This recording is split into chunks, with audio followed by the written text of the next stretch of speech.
So at this moment in time, the U.S. was certainly not known as any kind of big running power, right? And well, in the 60s and 70s? Well, no, like at the beginning of like this journey, there wasn't a lot of science and understanding about how to train. Nobody knew anything. People had ideas, but it was one of those things that it was all, well, he did that and he won a gold medal, so we should do that. Right, but no real thought There was science. very little science behind it, very little experimentation. And that was the thing that really sort of separated Bob Larsen out early on from everybody else, because he ended up at San Diego State, grew up in San Diego for the most part, started in Minnesota on a farm with no running water, no electricity. Family moves to San Diego when he was 11 years old.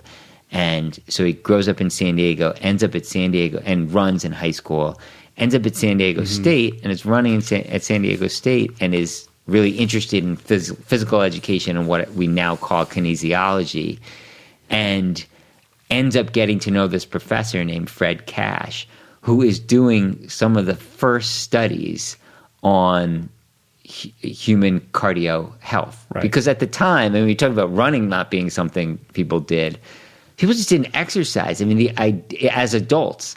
So the idea, it was thought that if you strained your heart after the age of about 35, that was like a very dangerous thing to do. That was to sort of risk massive cardiac catastrophic event. And so nobody, just think about that. And this was not very long ago. This was like a little more than 50 years ago, maybe 50 years ago. And at that time, we're sending rockets to the, we're sending people to the moon. Where the Russians actually have a cell phone at this point. They have invented a phone that can fit in your pocket. So it was sort of like the first cell phone. The modern map of Europe was kind of laid out. Like modernity had happened, and yet when it comes to like cardiac health, we are in the complete dark ages. To me, it's completely baffling.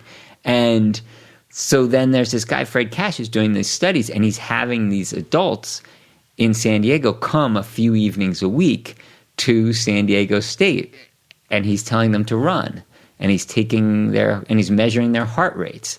And what he's finding is that the more they run, the more their heart rates are going down, that their hearts are becoming more efficient.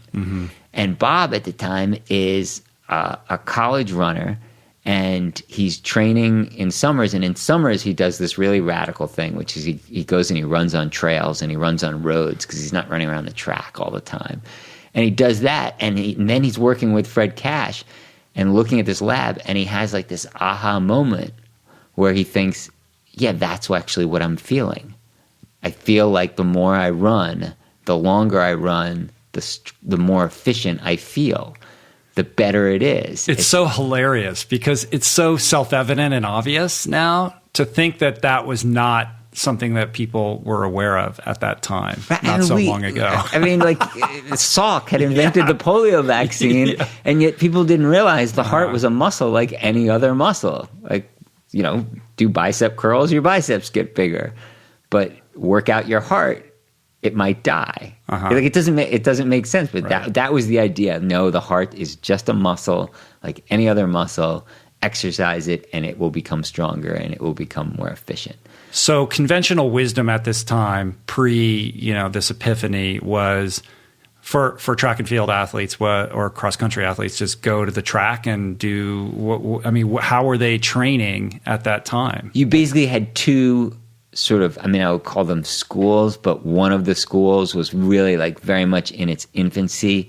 That would be the Lydiard school. Lydiard was this coach from New Zealand who Bob Bowerman at Oregon had gone to visit and had come back with Lydiard has the first sort of jogging group in New Zealand. And his idea was volume.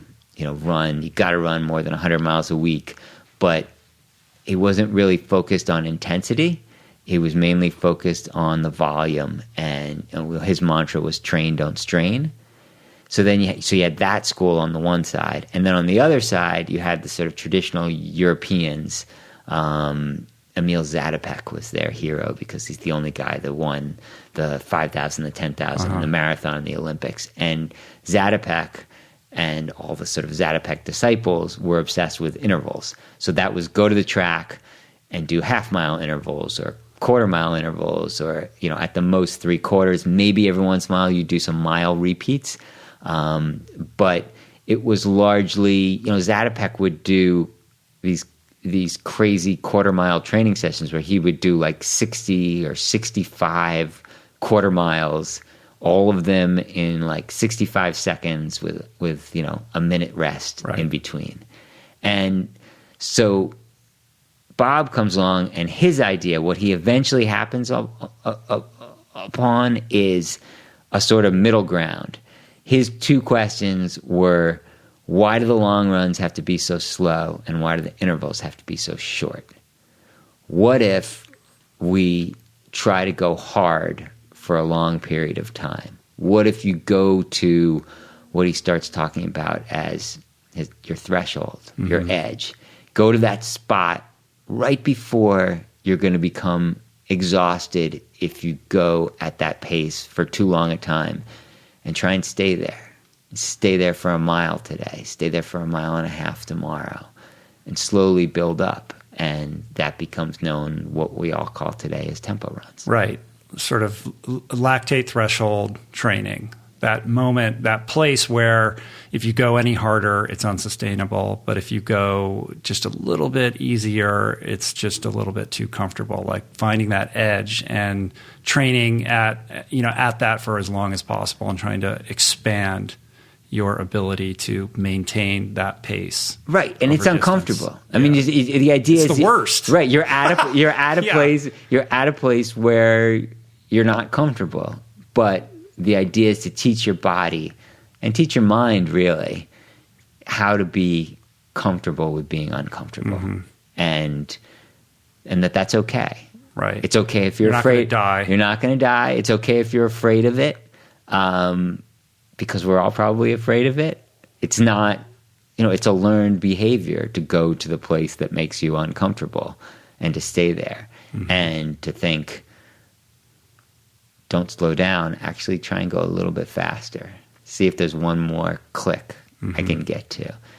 And that was really, that's sort of the central revelation of what he had his runners doing.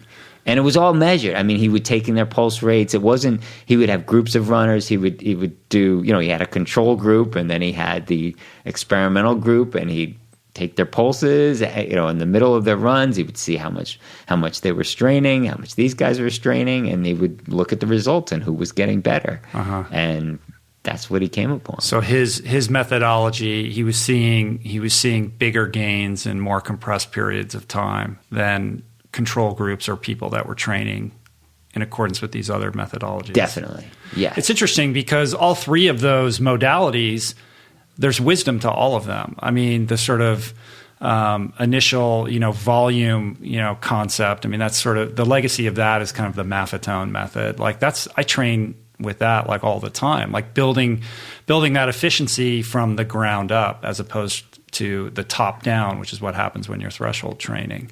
And the interval training, like now, I feel like in modern times, the best, approach, I mean, depending upon distance and, what level you're at, is some combination of all of those things. Yes, and that's the thing you have to do. I mean, and now everybody says, you got to have three elements to your training. You got to, you have to have, you got to have volume. You got to have, those threshold runs, or I'm sure if you're cycling, same thing, or if you're swimming, the same thing, threshold swims.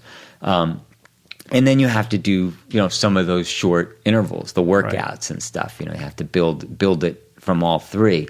But while you're doing that, if you're interested in distance running, if that's your thing, the intervals probably shouldn't be too short. Yeah. And the long runs shouldn't be too slow. If you have if your goal is just to finish, then go as slow as you want. Yeah. Like, who cares? I mean, but if your really focused on, or even slightly focused on, improvement and getting faster. And I will say I've never met someone who ran a race and then didn't say, I wonder if I could do it faster. That's just like I just feel like that's a human thing. It's a very human thing. Yeah. And so if you ever have that thought, I mean, that's the kind of thing I'm speaking to here. Right. That drive that we have.